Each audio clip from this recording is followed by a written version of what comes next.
इस दुनिया में बहुत सारी चीज़ों की तकसीम हुई और होती रहेगी, लेकिन वो सारी तकसीमें आम होती हैं। जैसे दौलत तो वो अपनों को भी देता है, परायों को भी देता है।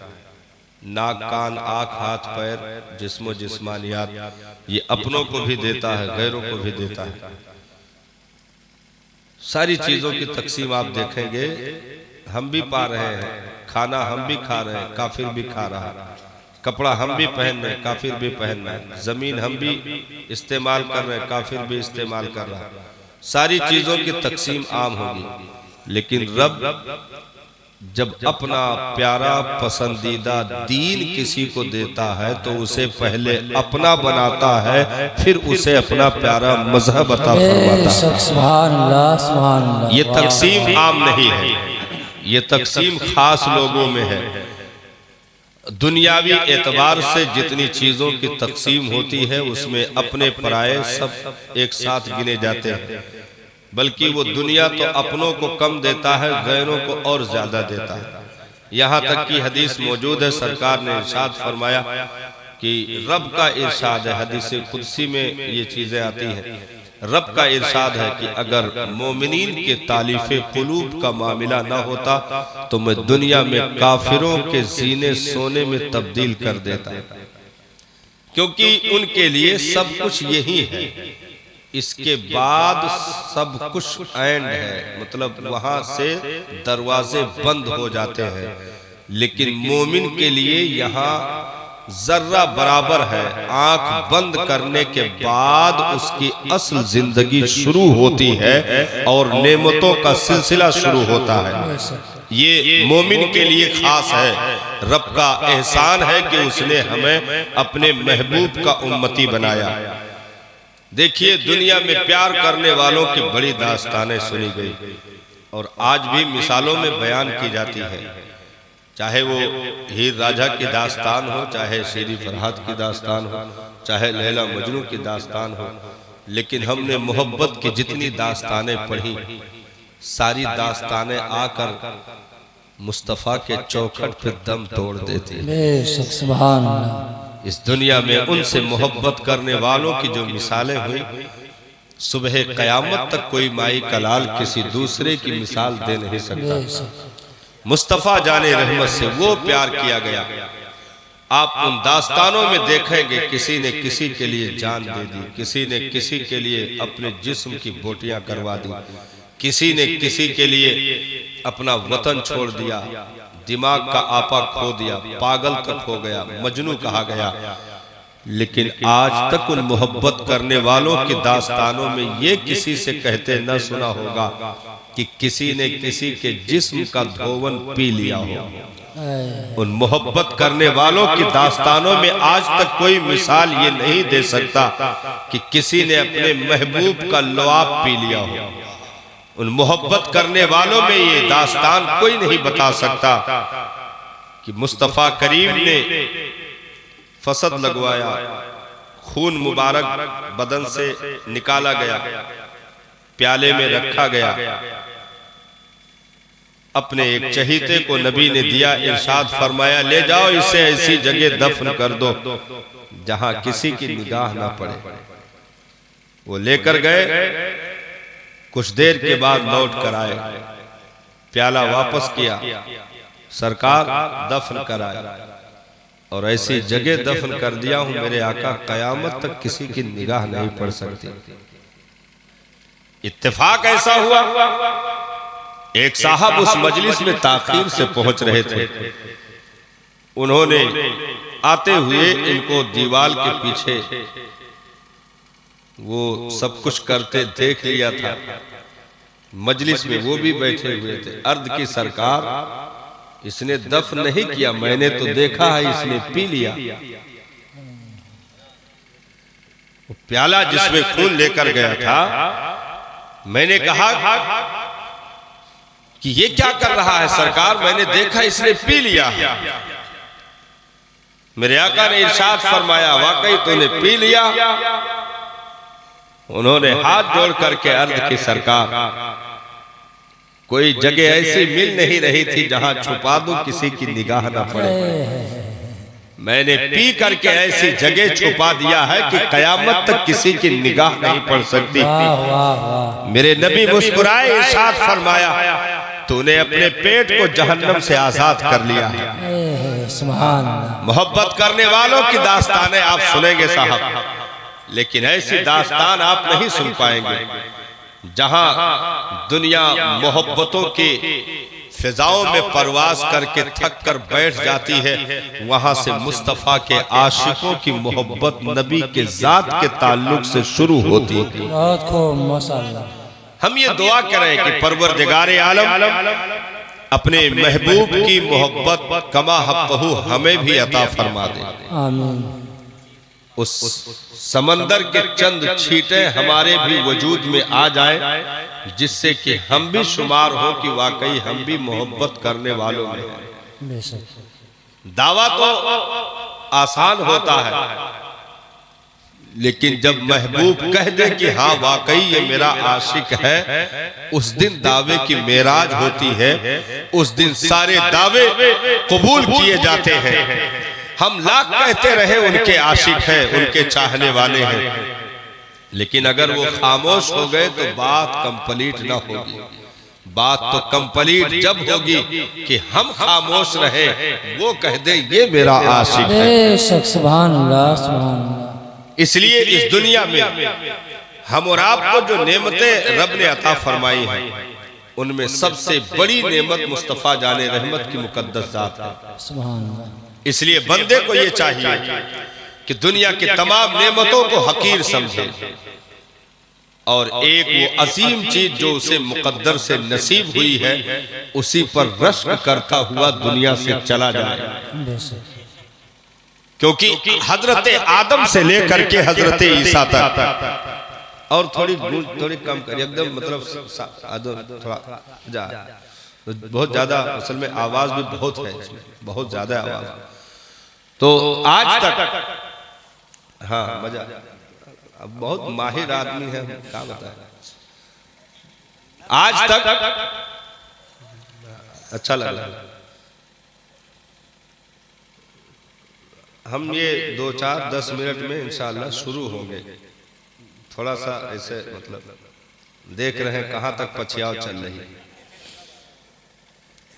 आज तक दुनिया में किसी के साथ ऐसा न हुआ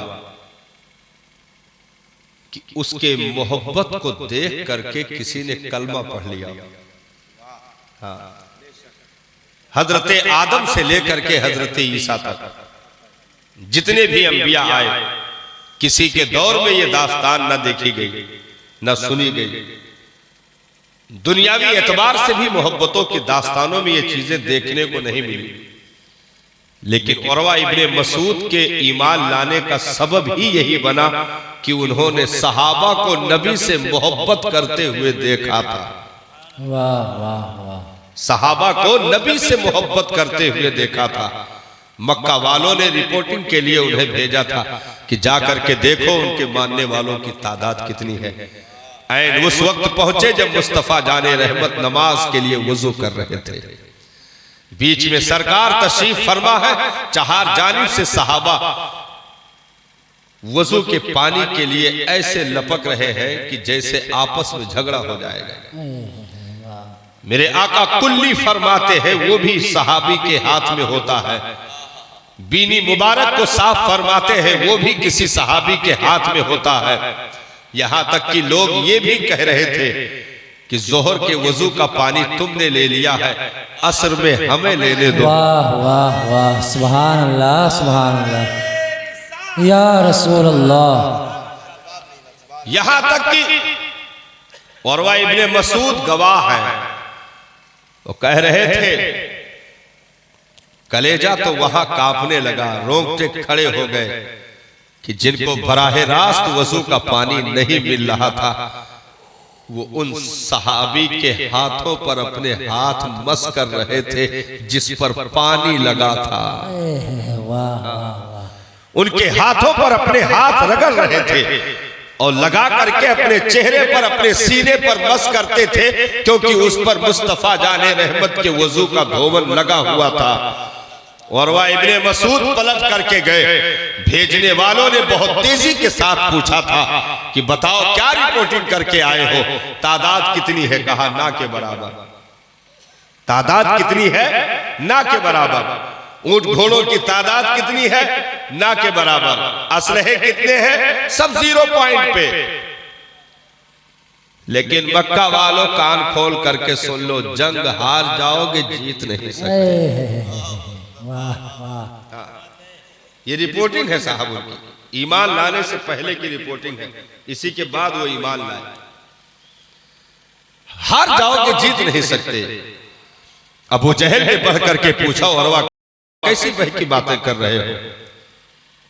तादाद उनकी 300 के आगे पीछे हो रही है, और उसके बाद सवारियों की तादाद नहीं है, असलहे नहीं है, तन पे बराबर हिफाजती कपड़े नहीं है।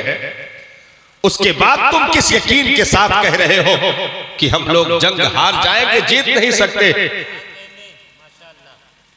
तुम बहक गए हो। और मक्का वालों तैयारी करो, रस्सियां इकट्ठी करो, चलो हम सबको बांध कर लाएंगे। और इसी मक्का में दरख्तों से बांध करके, खंभों से बांध करके कोड़े लगाएंगे और दुनिया वालों को बताएंगे कि ये वो लोग हैं अपने बाप दादाओं के दीन से फिर गए। हम ला करके उन मुसलमानों को यहां सजाएं देंगे। अबू जहल ये नारा लगा रहा था। उरवा ने कहा, अबू जहल जो मैं देख के आया हूं तू नहीं देख पाया। हाँ, अबू जहल जो मैं देख करके आया हूं वो तू ना देख सका। मदीना की ऊँटनियां अपने पीठों पर तुम्हारी मौतें उठा के लाई। हाँ, मैंने जख्मी सांपों की तरह उन्हें पेचोताप खाते हुए देखा है। वो जब तक के एक के नली का खून न निचोड़ देंगे उस वक्त तक वो मर नहीं सकते हैं। सुभान। क्योंकि अगर होशियारों की सिर्फ बात होती तो हम मान जाते कि जंग तुम जीत जाओगे, लेकिन नबी ने जिन दीवानों को जमीन पर उतार दिया है, मैंने कैसरो किसरा नजाशी बड़े बड़े शाहाने जमाना के दरबारों में दरबानी की है, मैंने वहां भी मोहब्बतों के कानून देखे हैं। लेकिन आज जो मैं देख करके आया हूँ यारा हद हो गई। वो कुल्ली कर रहे थे, सहाबा पी रहे थे, वो अपने नाक साफ कर रहे थे, सहाबा अपने चेहरों पर मल रहे थे।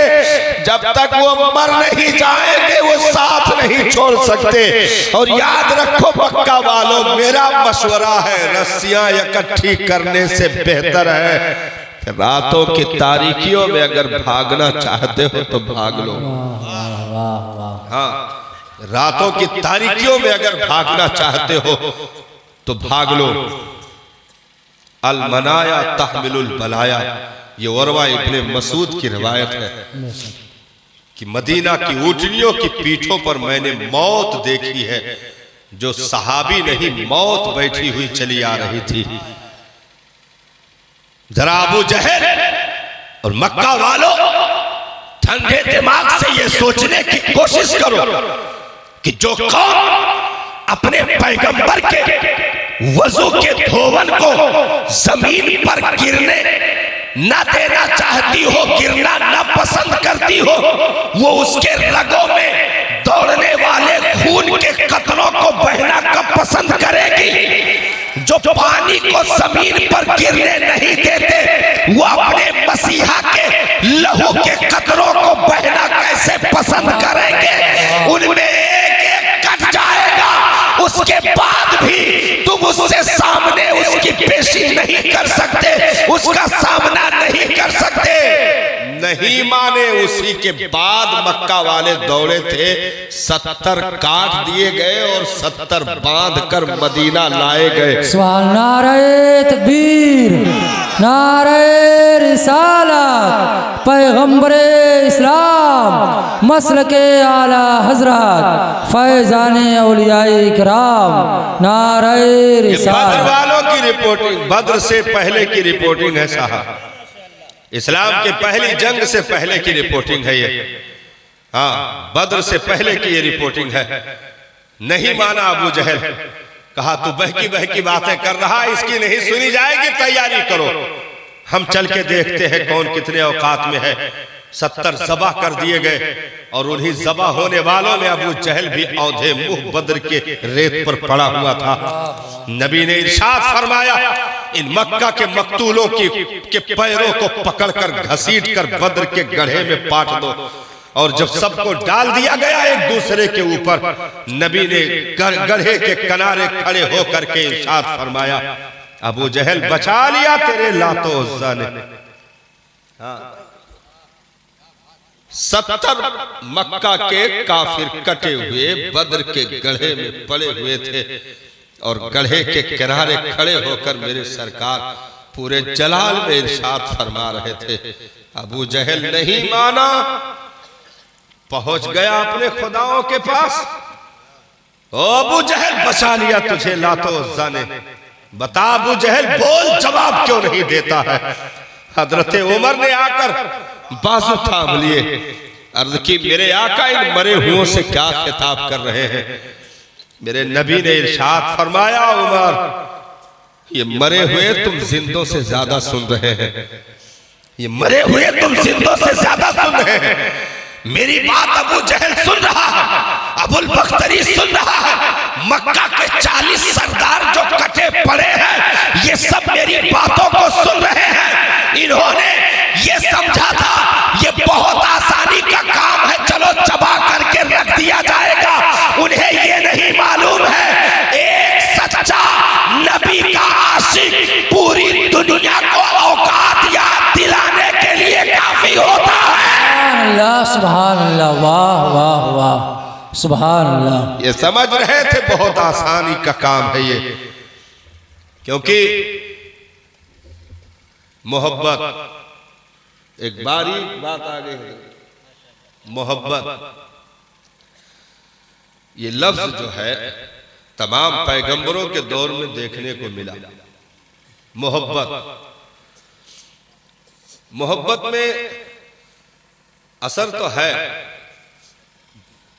लेकिन इस्तिक़लाल नहीं है, मोहब्बत में साबित कदमी नहीं है, क्योंकि मोहब्बत का इमाम अक्ल है।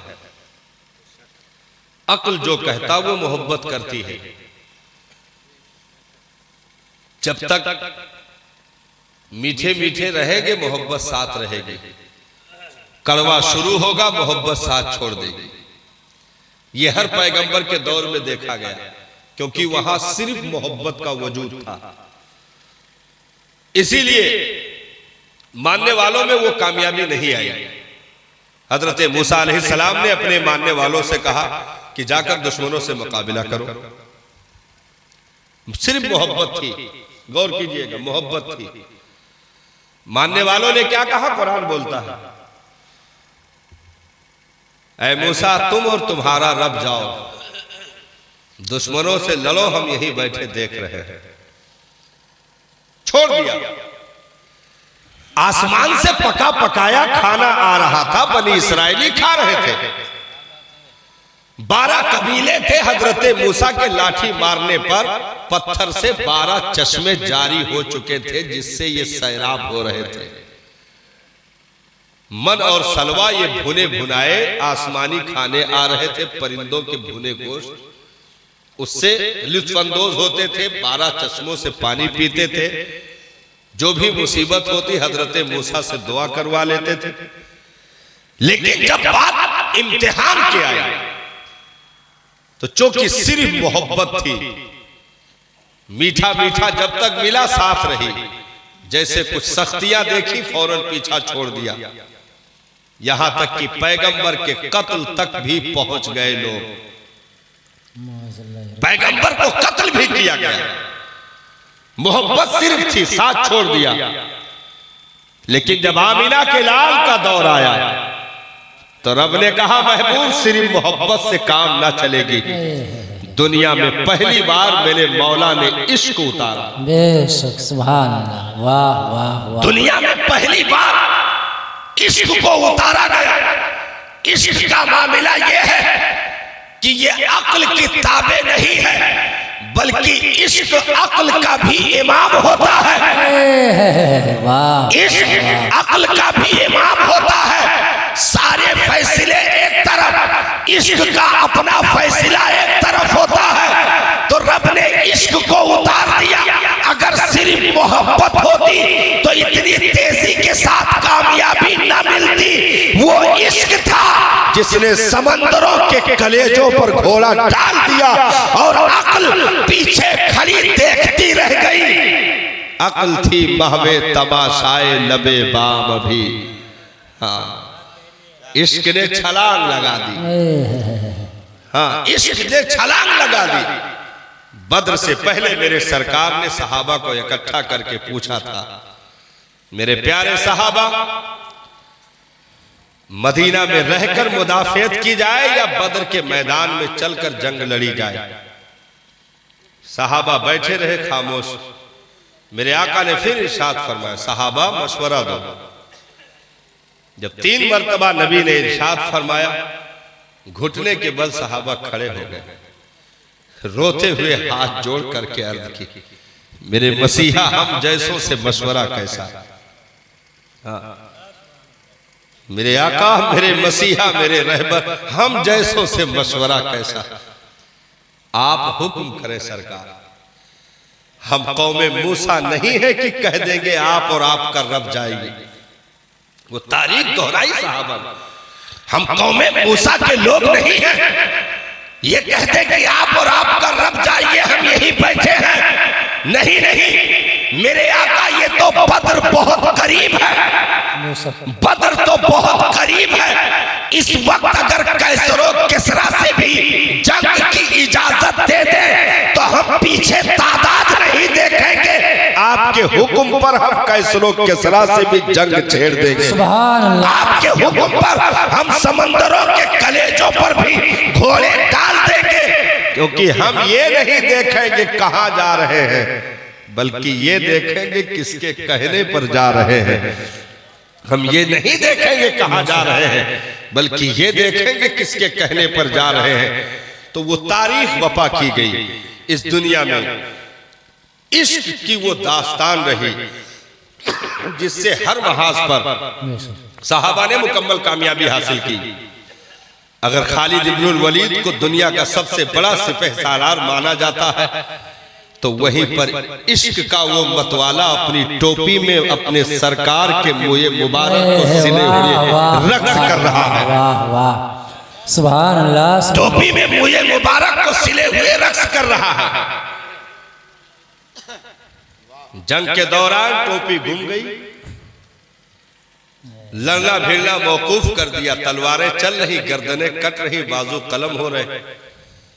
खालिद ने तलवार को सर्द कर दिया, टोपी की तलाश जारी। किसी ने पूछा, सरकार घमसान की लड़ाई है, आप सिपहसालार हैं, आपसे ये उम्मीद नहीं थी, क्या कर रहे हैं? कहा, यारा जब तक टोपी मिल नहीं जाती है उस वक्त तक मैं आगे नहीं बढ़ सकता। वाह वाह वाह। कुछ देर के बाद टोपी मिली, जंग फिर शुरू की, कामयाबी रब ने अता फरमाई।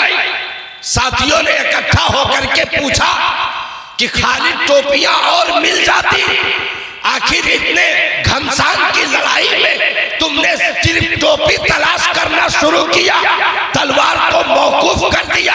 अरे टोपी तो और भी मिल जाती।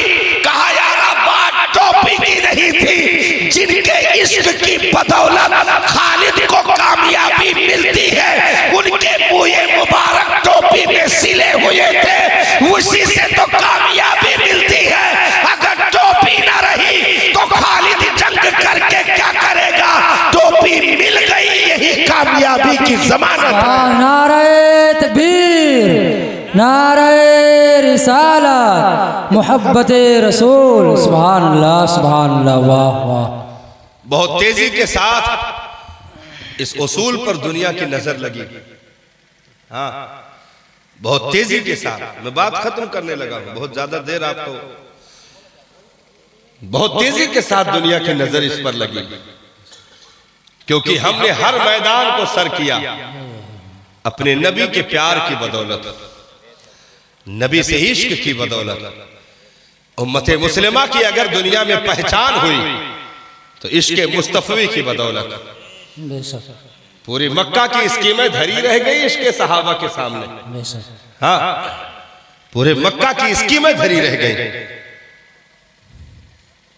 क्या वो लोग इंसान नहीं थे? थे, सोच फिक्र के मालिक थे, देखते थे। और जो उसमें दिमागदार लोग थे वो बैठ करके तन्हाई में सोचते भी थे। हजरत खालिद के ईमान का यही सबब बना। हजरत खालिद के ईमान का यही सबब बना। वो बैठकर सोच रहे थे कि हम गरीबों को मारते हैं, उनके घर जला देते हैं, उनको अंगारों पर डाल देते हैं, लेकिन क्या वजह है खालिद? तादाद रोज बढ़ रही है, घट नहीं रही है। हमने तलवारों का सहारा लिया, नेज़ों का सहारा लिया, अंगारों का सहारा लिया, रेत का सहारा लिया, पत्थरों का सहारा लिया। बिलाल के कदम में रस्सी डाल करके हमने मक्का की पथरीली जमीन पर नंगी पीठ घसीटा भी। हजरत सुमैया के नाव के नीचे नेज़ा मार करके उन्हें शहीद भी किया। हजरत अम्मार इब्ने यासिर को जलते अंगारों पर लिटा दिया, जिस्म की चर्बियां पिघल पिघल कर अंगारों को बुझा दी। खालिद तन्हाई में बैठे सोच रहे थे और कह रहे थे, खालिद ये कौन से जीवन की घुट्टी है जो अंगारों पर भी ठंडी नहीं पड़ रही है? खालिद क्या वजह है जो तलवारें भी उससे पीछे ले जाने में कामयाब नहीं हो रही?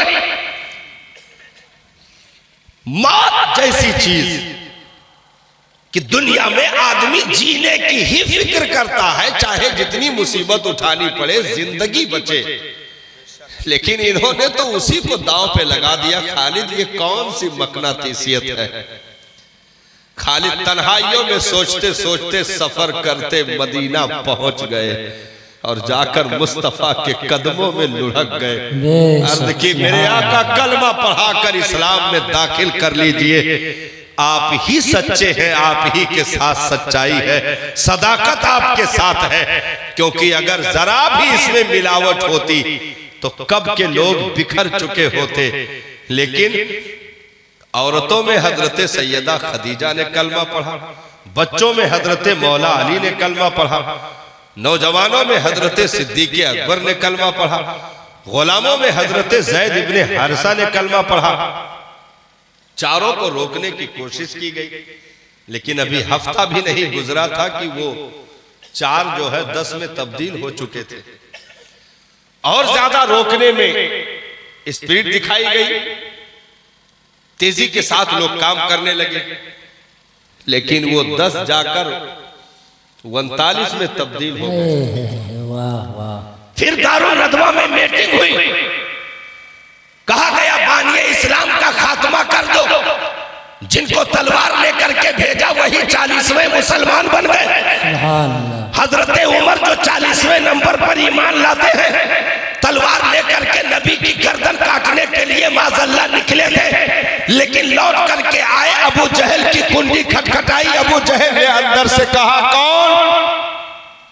कहा, बाबू दरवाजा खोलो, उमर बोल रहा हूं। कहा, क्या खबर लेकर आए हो? कहा, कलमा पढ़ लिया है, यही खुशखबरी सुनाने आया। बेशक, सुभान अल्लाह, सुभान अल्लाह। कहा, मैंने तो इसके लिए नहीं भेजा था। कहा, किसी के लिए भी भेजा हो, उमर ने कामयाबी का रास्ता चुन लिया। सुभान अल्लाह। और हरम में खड़े होकर ऐलान कर दिया हजरत फारूक आजम ने, कहा, जिस किसी को अपनी औरतों को बेवा करना हो, अपने बच्चों को यतीम करना हो, वो आ जाए हरम में उमर से दो दो हाथ कर ले। अब ये तलवार नियाम में नहीं जा सकती है। जब तक दायरे इस्लाम से बाहर था तलवार नियाम से बाहर थी। अब दायरे में आ गया हूं, अब भी बाहर रहेगी, अंदर जा नहीं सकती है। खबरदार अगर किसी ने जुरात की। हजरत ज़ैद इब्ने अरकम के घर में छुपकर नमाज हो रही थी, छुपकर अजान कोने में दी जा रही थी। हजरत उमर ने अर्ज की, सरकार क्या हम हक पर नहीं है? मेरे आका ने इरशाद फरमाया, उमर हक पर है। बेशक, क्यों नहीं? कहा, फिर ये छुप कर इबादत क्यों हो रही है? ये छुप कर अजानें क्यों दी जा रही है? कहा, उमर मसलहत है। कहा, मेरे आका कुछ भी हो। उमर ने कलमा पढ़ लिया, चलिए निकलिए, चलिए हरम में ऐलान करते हैं। दो कतारों में मुसलमान बने। एक कतार के आगे हजरत उमर इब्ने खत्ताब, दूसरी कतार में हजरत अमीर हमजा सरकार के चचा, और बीच में मेरे मुस्तफा।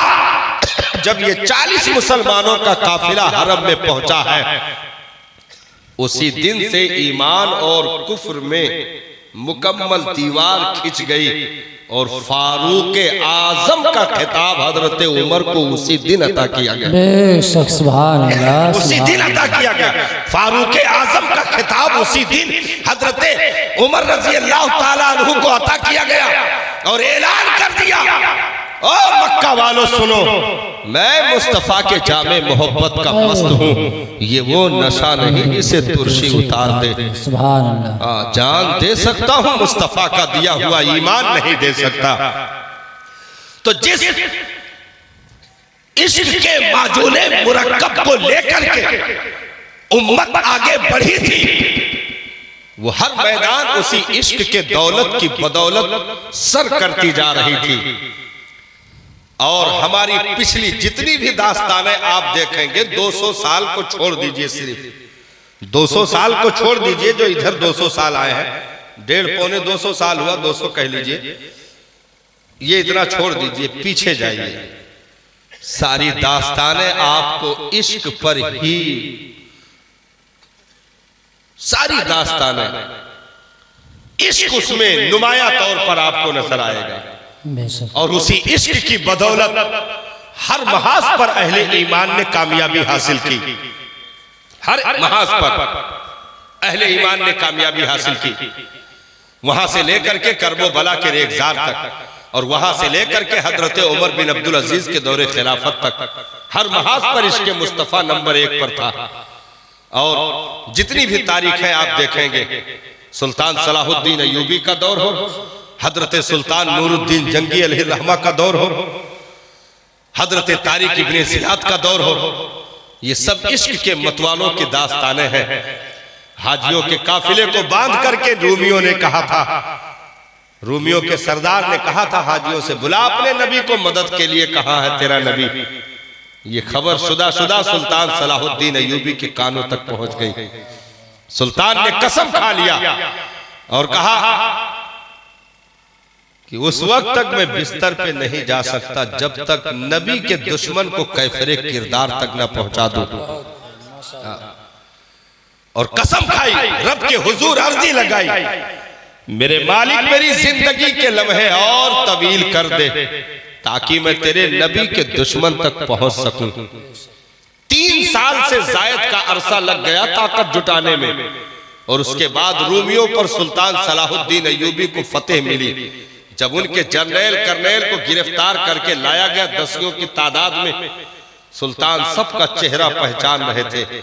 जब उस गुस्ताख की बारी आई, सुल्तान ने औरों को तो छोड़ दिया, उसको उठा के जमीन पर पटक कर कलेजे पर बैठ गए और गला पकड़ते हुए हजरत सुल्तान सलाहुद्दीन अय्यूबी ने कहा था, तू कहता था बुला अपने नबी को मदद के लिए, नबी ने अपने दर का अदना सा कुत्ता भेज दिया है, बचाना है तो बचा ले अपने आप को,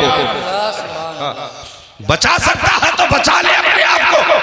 नबी ने अपने दर का अदना सा कुत्ता एक नौकर भेज दिया है, उसके टुकड़े टुकड़े करके चील कौवे को खिलाया गया और सुल्तान सलाहुद्दीन अय्यूबी ने पूरी रियासत में ऐलान करवाया, अगर खबरदार किसी ने गुंबद खजरा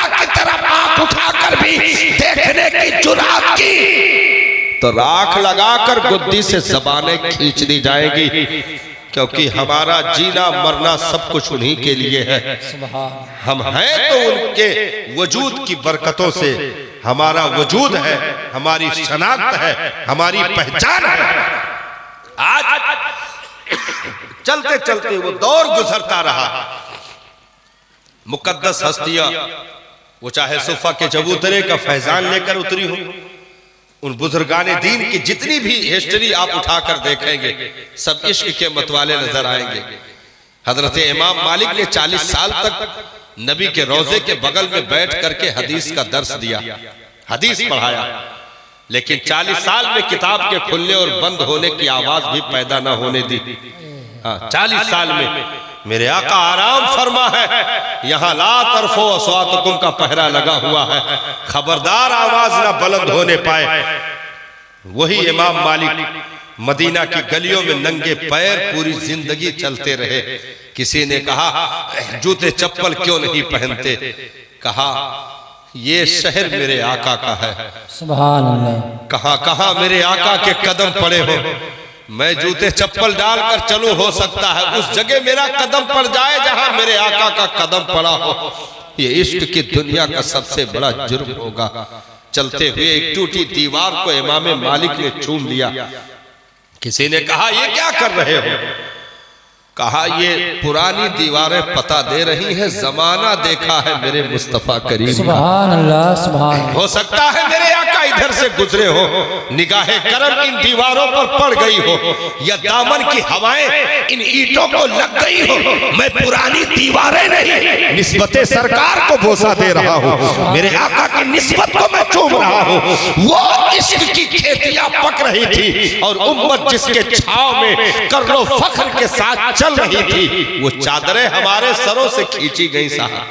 हाँ, वक्त नहीं है, मैं पूरी हिस्ट्री उलट के बताता आपको कि कहां कहां किन किन मैदानों में इसे चुराने की कोशिश की गई और किन बदज़बानों ने, किन बदखाहों ने उम्मत को यतीम करके छोड़ दिया। और आज नई तरक्की के दौर में और नए परवाजों की ख्वाहिशों में उम्मत को दूसरे रास्तों पर डाल करके यतीम कर दिया। आज अगर मोहब्बत की चिंगारियां उम्मत के कलेजे में कमा हक़्क़हू मौजूद होती तो 57 ममालिक नहीं साहब, 57 ममालिक नहीं, 1 अरब 40 करोड़ नहीं, सिर्फ 313 ही मुसलमान दुनिया में होते तो बैतुल मक़दिस पर कोई माई का लाल कब्जा नहीं कर सकता था। यहूदियों की ज़ुर्रियत तक के, उनके नस्लों तक की खबरें ली जाती और उनके ज़बानों में लगामें डाल करके मुस्तफा के आशिकीन बता देते, ओ सलीलो ये चाँदो सूरज उन्हीं के खैरात हैं, अगर जीना है तो बावफा बनकर जीना पड़ेगा, बेवफाई करोगे तो जिंदगियों की चादरें फाड़ दी जाएंगी, क्योंकि जीना उसी को है जो मुस्तफा का वफादार हो। गद्दार को जमीन पर जीने का कोई हक नहीं होता। नारे तकबीर, नारे रिसालत, पैगंबरे इस्लाम, मोहब्बते रसूल, नारे रिसालत। सुभान अल्लाह, वाह वाह। उसी हुनर से उम्मत को दूर किया गया जिस हुनर की बुनियाद पर उम्मत मुस्लिमा कामयाबी पा रही थी। हमने एक स्पीच में कहा था हजरत कि आज जितनी दौलतें हमारे पास है सहाबा के पास नहीं थी, आज जितनी तादाद हमारी है सहाबा के पास नहीं थी, जितने महंगे लिबास हमारे पास है सहाबा के पास नहीं थे, जितने महंगे मकानात हमारे पास है सहाबा के पास नहीं थे, जितनी महंगी गाड़ियां हमारे पास है सहाबा के पास नहीं थी। ये सब कहते हुए मैंने आखिर में एक जुमला कहा था, जितने जलील हम हैं सहाबा कभी नहीं थे।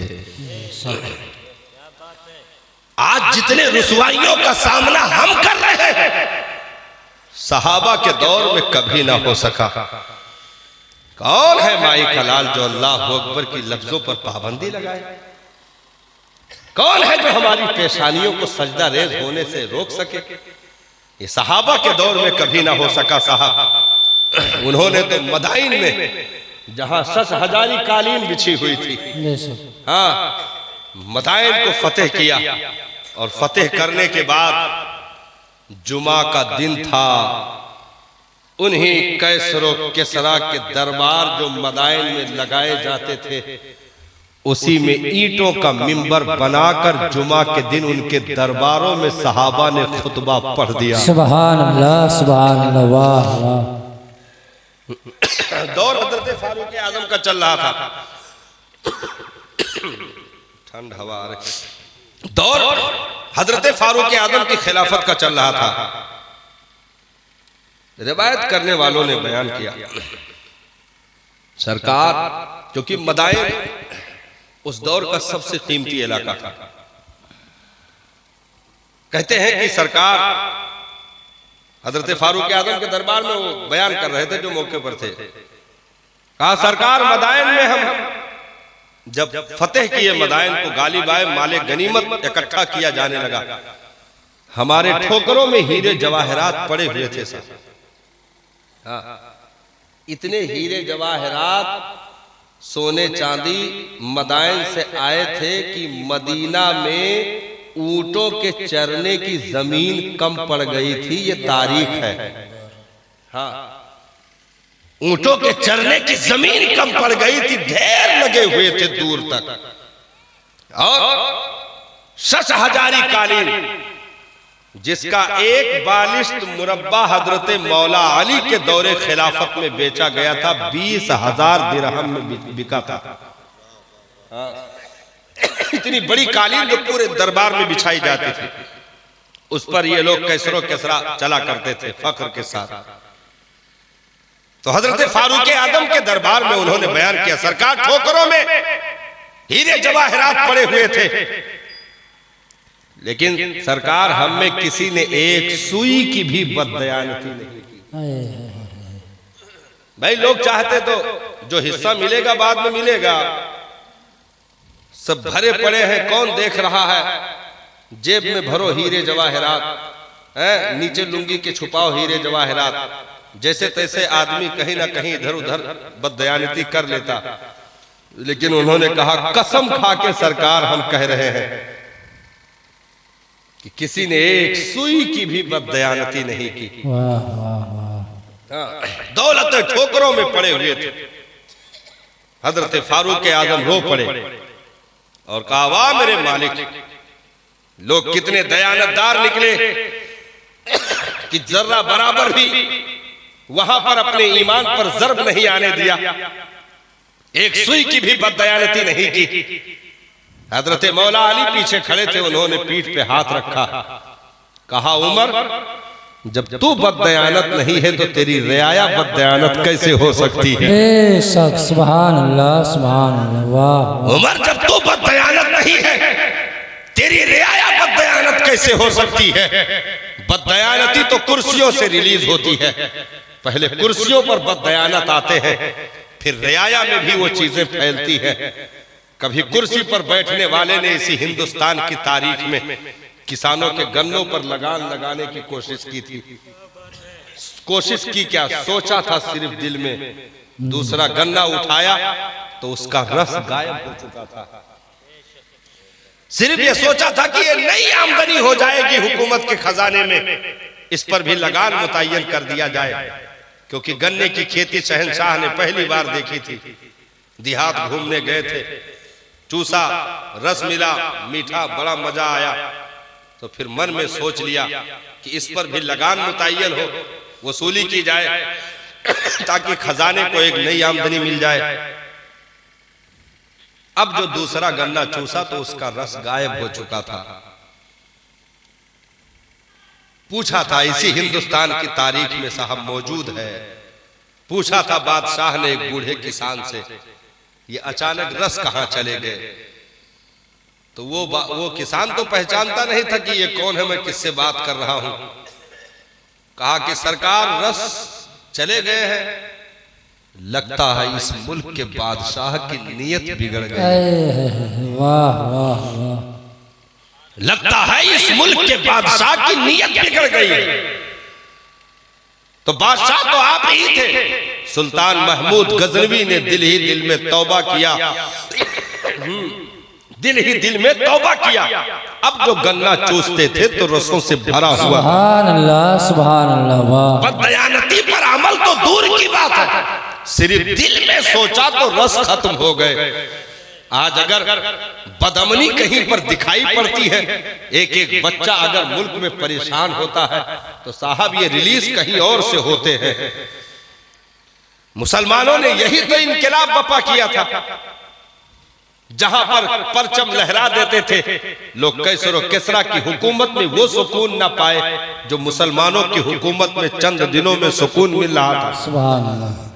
हाँ, मिस्र के रहने वालों को वो चीजें हासिल हुई हजरत अमर इब्ने आस के गवर्नरी के मौके पर कि मिस्र वाले शाहिद व आदिल हैं कि ऐसा सुकून हमें जमाने के बादशाहों ने न दिया जो मुस्तफा जाने रहमत के कानून से हमें सुकून मिल गया।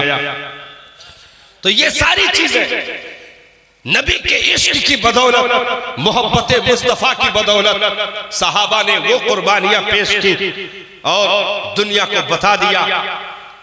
जैसा कि आला हजरत सरकार ने इजहार किया, इश्क तेरे सदके जलने से छुटे सस्ते, जो आग बुझा देगी वो आग लगाई है। सुभान अल्लाह। जान है इश्क मुस्तफा रोज फुजू करे खुदा, जिसको हो दर्द का मजा नाजे दवा उठाए क्यों। हजरत इमाम मालिक मदीना के सरहद के अंदर कभी पखाना पेशाब न किए, जब भी हाजत होती बाहर निकल जाते। बाहर किसी ने रास्ता पूछ लिया कि सरकार मदीना का रास्ता किधर से जाता है, तो कहा कि रुक जाओ वजू कर लो। ताजा वजू करने के बाद अमामा सर पे सजाने के बाद खड़े हुए नियत बांध कर और कहा मेरे मुस्तफा के शहर का रास्ता इधर से। सुभान अल्लाह, सुभान अल्लाह। वो आशिक जो शहरे नबी की तरफ बगैर वजू के हाथ उठाना भी पसंद ना करते हो, इस इश्क के छाव में उम्मत परवान चढ़ रही थी और बहुत तेजी के साथ उम्मत ने हिंदुस्तान की दहलीज पर कदम रखा और 550 साल के अरसे तक उसी इश्क के छाव में उम्मत चलती रही। लेकिन ये तो मुगल दौर का आखिरी शहंशाह बहादुर शाह जफर के दौर में अंग्रेजों की साजिशें कामयाब हुई। मुसलमानों से हुकूमत लेने के बाद उन्होंने ये बैंड लगाया कि अब दोबारा इनके हाथों में हुकूमत नहीं जानी चाहिए, तो क्या किया जाए कि कभी इनके पास ये चीज जा ना सके, ये इस लायक बन ना सके। तो बहुत तेजी के साथ तारीख इस्लाम का मुताला किया गया और निचोड़ निकाला गया कि ये कौम अगर कामयाब होती है तो मुस्तफा के इश्क की वजह से कामयाब होती है, सुभान अल्लाह। अपने नबी के मोहब्बत की बुनियाद पर कामयाब होती है। तो कुछ अपने आदमी दाढ़ी टोपी के रूप में, कुर्ते पजामे के रूप में पैदा किए जाएं, जो इनके मस्जिदों तक पहुंचे, इनके मदरसों तक पहुंचे और जा करके वो खुद कहे कुरान का हवाला देकर, हदीस का हवाला देकर कि नबी का ख्याल भी अगर नमाज में आ जाए तो नमाज टूट जाती है। मोहब्बत करना, इश्क करना तो दूर की बात, ख्याल तक आ जाए तो नमाज चली जाती है। जिसका नाम मोहम्मद या अली हो, किसी चीज का मालिको मुख्तार नहीं माज़अल्लाह। ऐसे जहर जब हिंदुस्तान की फिजा में घोले गए तो फिर अपने अपनों के दस्तबा गिरीबा हुए, तलवारें चली, लाठियां चली और कई फिरकों में ये कौम बटी। और कोई कुरान लेकर नारा लगाने लगा हम हक पर हैं, कोई तौहीद का नारा लगाने लगा हम हक पर हैं, कोई अलग से सिर्फ हदीस का, अहले हदीस होने का नारा लगाने लगा। किसी ने कहा हमें कुरान मिल गया है, अब नबी के जात की जरूरत नहीं है। किसी ने कहा नबी अपनी बेटी की भी बख्शिश नहीं करवा सकते माज़अल्लाह, नबी किसी चीज के मालिको मुख्तार नहीं माज़अल्लाह, नबी को पीठ पीछे की खबर नहीं माज़अल्लाह। जब ऐसी मकरूह चीजें फिजा में घोली गई और जहरीले नारों का सहारा लेकर के नबी की मोहब्बत से दूर किया गया, तो आहिस्ता आहिस्ता फिर हिंदुस्तान की फिजा सोगवार होती चली गई। 20,000 से जायद उलमा की गर्दनें इसी हिंदुस्तान में काटी गई, फांसी के फंदे पर लटकाया गया। अल्लामा फजले हक खैराबादी, अल्लामा सैयद किफायत अली काफी, हजरते मुफ्ती सदरुद्दीन आजुर्दा, ये सब मुक्तदर हस्तियां जो मुहद्दिस के लेवल पर थे, हाँ मुफस्सिर के लेवल पर थे, ऐसे मुक्तदर उलमा को सजाएं दी गई। मुरादाबाद के जेल में हजरत सैयद किफायत अली काफी को फांसी की सजा सुनाई गई, फांसी के फंदे पर लटकाया गया। और चलते चलते आज तक 40-40 के चिल्ले कंप्लीट करके गली कूचों में चल करके सिर्फ कुरान और हदीस का हवाला दिया जाता। मैंने कहा ओ जलीलो, सिद्दीक अकबर से ज्यादा कुरान के जानने वाले हो, फारूक आजम से ज्यादा हदीस के जानने वाले हो। कुरान वो भी पढ़ते थे, हदीस वो भी पढ़ते थे, लेकिन दुनिया को बता दिया कुरान और हदीस के आड़ में तुम नबी की मोहब्बत नहीं निकाल सकते, क्योंकि कुरान मिला, कुरान मिला रब की किताब है, बेहतर है, लेकिन मिला किसके जरिए से, जरा इस पर भी तो गौर करो। तो नबी की जात पहले है, कुरान बाद में दिया जा, हदीस बाद में, कानून बाद में, दीन बाद में। 40 साल तक इस उम्मत को सिर्फ नबी की जात मनवाई गई, 40 साल तक इस उम्मत को नबी की जात मनवाई गई। सिर्फ 23 साल सजदे की तबलीग है, तो 40 साल तक जिसके मोहब्बत की दावत की गई हो, तुम उसको निकाल करके सिर्फ कुरान का हवाला देकर ईमान बचाना चाहते हो। ये ऐसी खाम खयाली है कि उम्मत कभी भी परवान नहीं चढ़ सकती है। आज भी हो जो बराहीम सा ईमा पैदा, आ कर सकती है अंदाज़े गुलिस्ता पैदा, कि मोहम्मद से वफा तूने तो हम तेरे हैं, ये जहां चीज है क्या लोहो कलम तेरे हैं। दी अज़ाने कभी यूरोप के कलीसाओं में, कभी अफ्रीका के तपते हुए सहराओं में, दस्त तो दस्त है दरिया भी न छोड़े हमने, बहरे जुल्मात में दौड़ा दिए घोड़े हमने। आज उसी इश्क की हमें जरूरत है साहब। हम नमाजों में अपने आका के मोहब्बत की खैरात मांगे कि मेरे मालिक इस उम्मत को अपने महबूब की कमा हक कहू मोहब्बत अता फरमा, उनके इश्क का जाम अता फरमा, क्योंकि आज भी अगर दुनिया में इनकलाब बपा हो सकती है तो सिर्फ मोहब्बत रसूल की बुनियाद पर। अल्हम्दुलिल्लाह रब ने अहले सुन्नत वल जमाअत को ये चीज अता फरमाई। आज पूरी दुनिया में जितनी भी कौमें दावेदार बनती हैं, उनमें पूरी दुनिया में नुमाया तौर पर नबी से मोहब्बत के ताल्लुक से अगर किसी को पहचाना जाता है तो वो अहले सुन्नत वल जमाअत की वो तारीख है इस दुनिया में। और इस वक्त मारूफ मसल के आला हजरत सुन्नी बरेलवी का लेवल इस सूरत में, जिनको पूरी दुनिया में अल्हम्दुलिल्लाह अहले सुन्नत का गलबा है, पूरी दुनिया में सबसे ज्यादा वाफर तरीके पर तादाद अगर किसी की मौजूद है तो वो अहले सुन्नत वल जमात है, अहले सुन्नत वल जमात है। तो अल्लाह ताला मजीद इसे और कुव्वत अता फरमाए। और आज जलसे जुलूस अल्हम्दुलिल्लाह पूरे इलाके जवार में आए दिन होते रहते हैं, और उलमाए अहले सुन्नत यही तबलीग करते हैं, यही पैगाम पहुंचाते हैं। सूना जंगल रात अंधेरी, छाई बदली काली है, सोने वालों जागते रहियो, चोरों की रखवाली है। ये ऐसे फितने के दौर चल रहे हैं जहां की छोटी छोटी चीजों पर अगर हम गौर ना करें तो नस्लें चली जाती हैं, हाँ नस्लें हाथों से चली जाती हैं।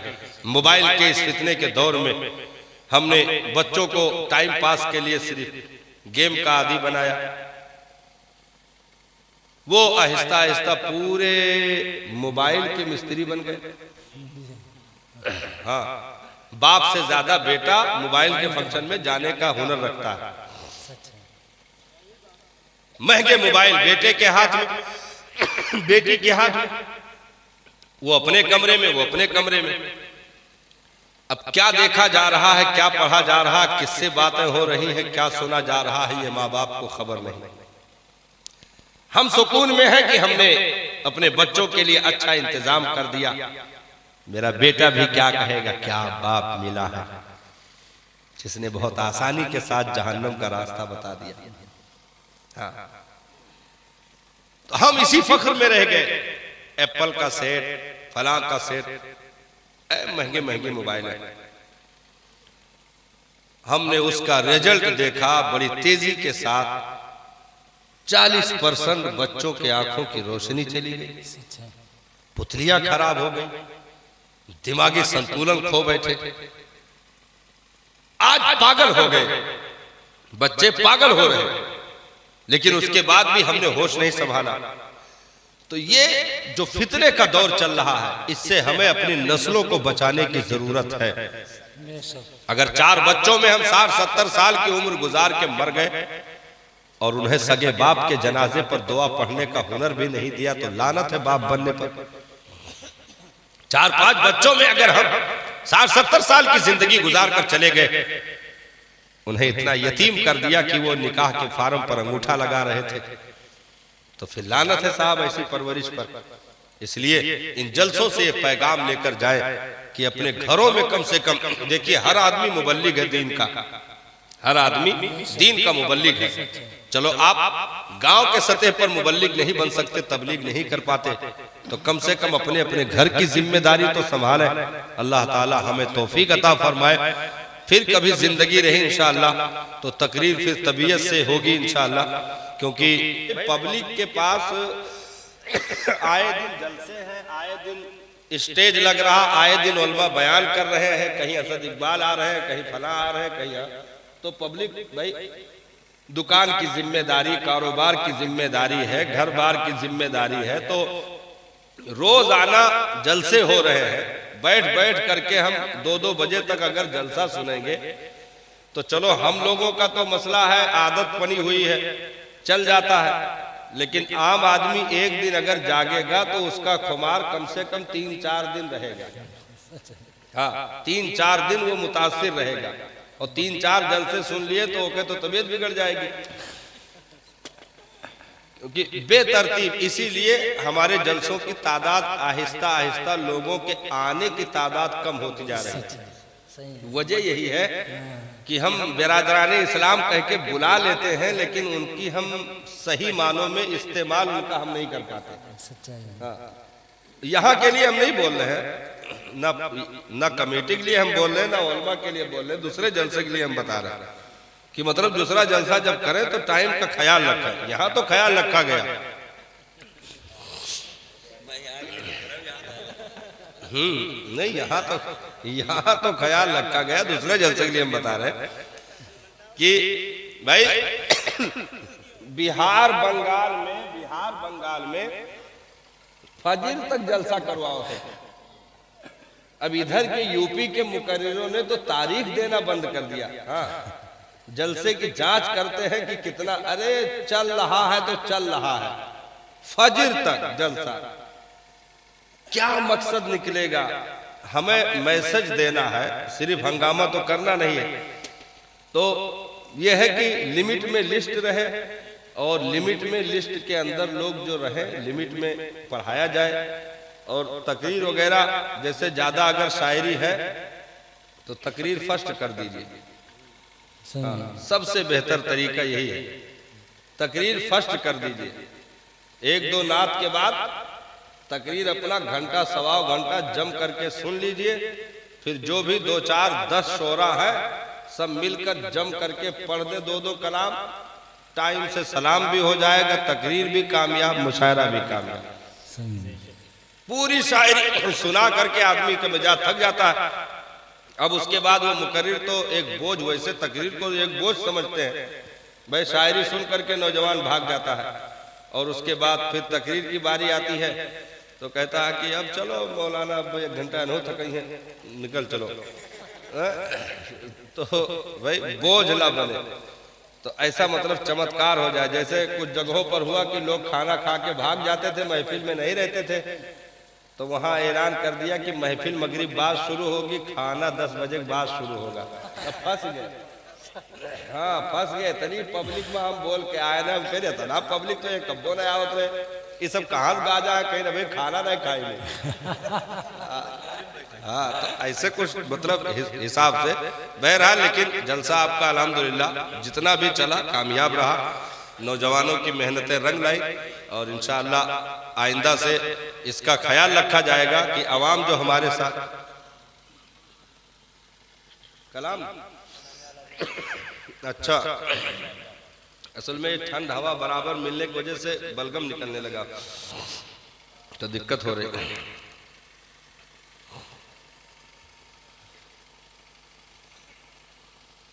कलाम आला हजरत से बहुत बिल्कुल माजून मुरक्कब से, हाँ माजून मुरक्कब से और बीच से उठा रहे हैं, बीच से उठा रहे हैं और आहिस्ता नहीं, बहुत तेज उठाने जा रहे हैं, बहुत तेज उठाने जा रहे हैं।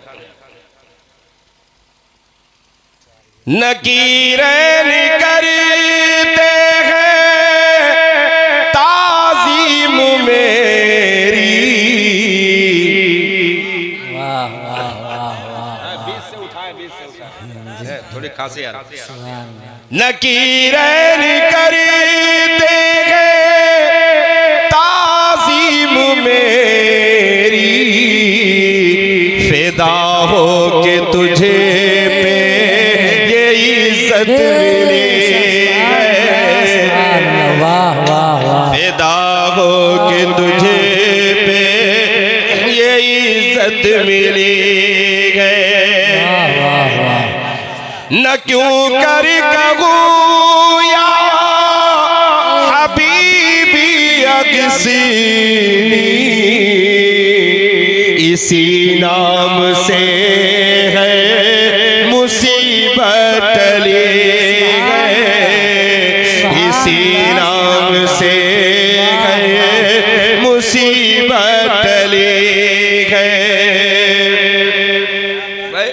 आला हजरत ने लिख दिया तो लिख दिया और लिख नहीं दिया कलम तोड़ दिया, हाँ, कलम तोड़ दिया।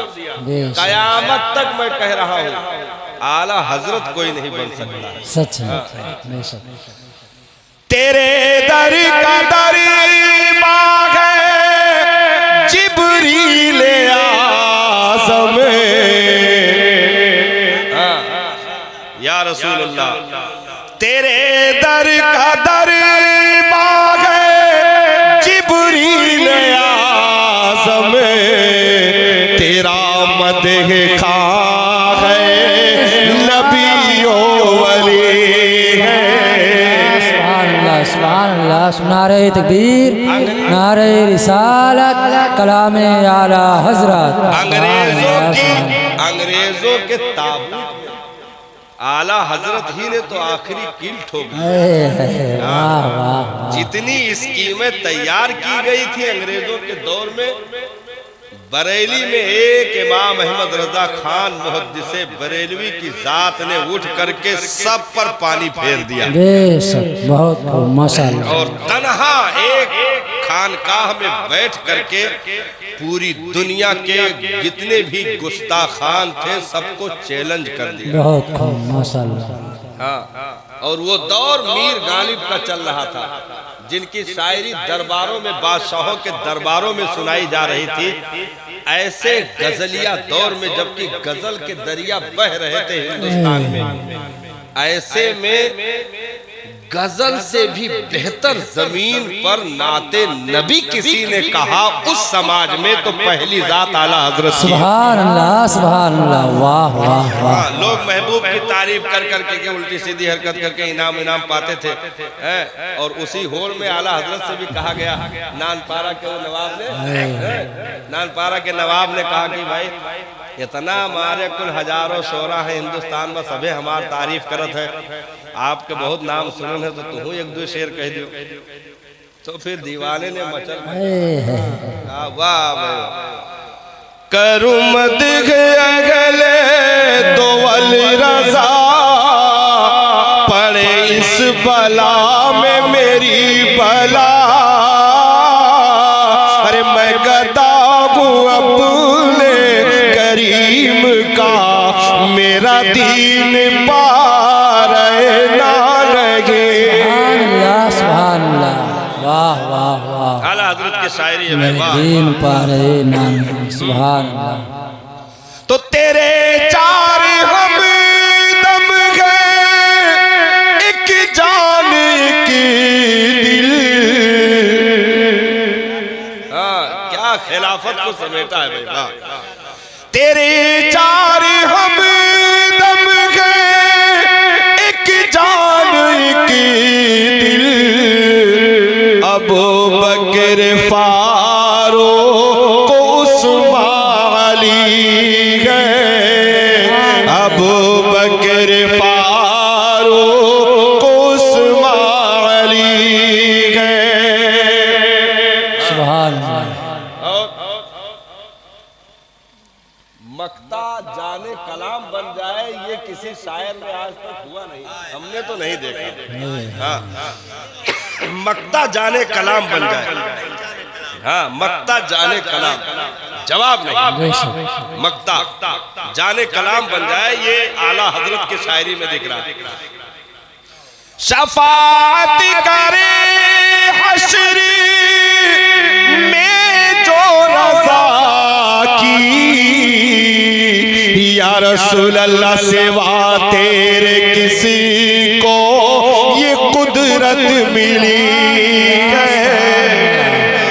वाह वाह वाह, जाने कलाम, जाने कलाम, माशाअल्लाह। शफाअत करे हश्री में जो रज़ा की, सिवा तेरे किसी को ये कुदरत मिली है। नबी राज़दारे महल्ला गली गए। अस्सलाम वालेकुम।